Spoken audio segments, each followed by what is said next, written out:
So in this video we're looking at the 1995 Mega Drive game WrestleMania the Arcade game. Now 1995 has gone on record with Vince McMahon and WWF of being one of the toughest years financially and creative for the business, with a lot of their talent accepting big money and guaranteed contracts from WCW. A lot of the big stars jumped ship, such as Hulk Hogan, Macho Man, Hacksaw Jim Duggan, and Kevin Nash and Scott Hall eventually went across, and it basically started the Monday Night Wars, and a lot of talent that was left in the WWF had to basically stay behind and steer the ship basically until the Attitude Era, such as The Undertaker, Bret Hart and Shawn Michaels, with Bret Hart subsequently leaving in 1997 as well due to a Montreal screw job. So the game that was released in 1995 showcased some of the talent that was on the roster at the time. Now let's have a look, without further ado, and see what the game was like. The game was released in 1995 and was a multi-platform release for the 16 and 32-bit consoles.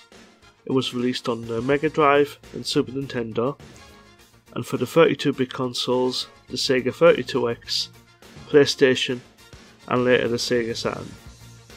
The game was developed by Midway Games, who were responsible for the Mortal Kombat series of games, and you can definitely see the influence in the game.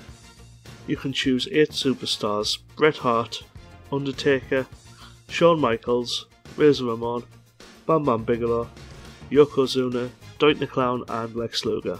There are 2 one-player modes, one for the Intercontinental title and World title.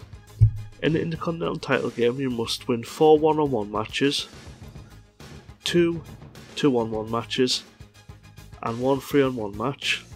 And in the more difficult World title mode, you must win 4 2-on-1 matches, 2 3-on-1 matches, and a WrestleMania challenge, where you must defeat every opponent in a gauntlet challenge at once. Once this is completed, you become the WWF champion.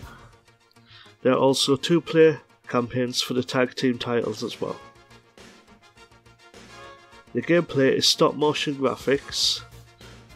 The real WWF talent was used in the game, such as the Mortal Kombat games where real people were used in stop motion. And there's actual footage of the superstars doing this, which is on YouTube, and I'll put the link in the title because it's a really cool little video of Bret the Hitman Hart showing you behind the scenes of the game. I think the game is a good balance of wrestling and arcade action. It's not trying to be a wrestling simulator, and it does state on that it's an arcade game, and I think the comical items that you can use are balanced in the game as well. They're not over the top, but it's just the added subtlety makes a good difference. For example, Lex Luger's forearm turns to metal, and when Bret Hart gets knocked on the floor, like hearts come out of him. It adds a good arcade element to it and makes it fun to play.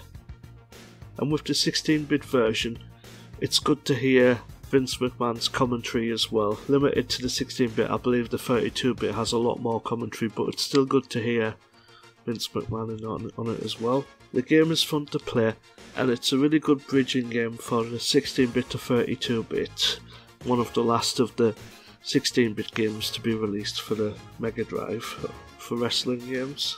Personally, I prefer the simulation style, but I really enjoyed this nevertheless, and I'd really recommend this game if you wanted to go back and play it.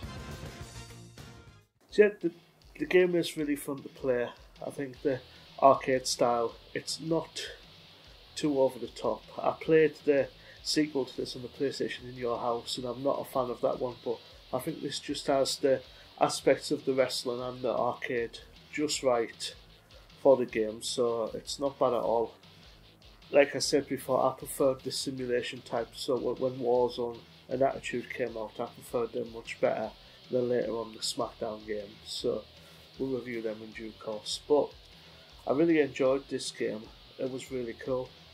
So let me know if in the comments what you thought of it, if you played it first time round, if you have it now, if you preferred the 32-bit I'm really curious. I've never known anyone who's got a 32X, so if you had one, let me know. I'd love to hear what you thought of it. And yeah, any other comments as well about the video, let me know. I'd love to hear from you. And I hope to see you soon in another video.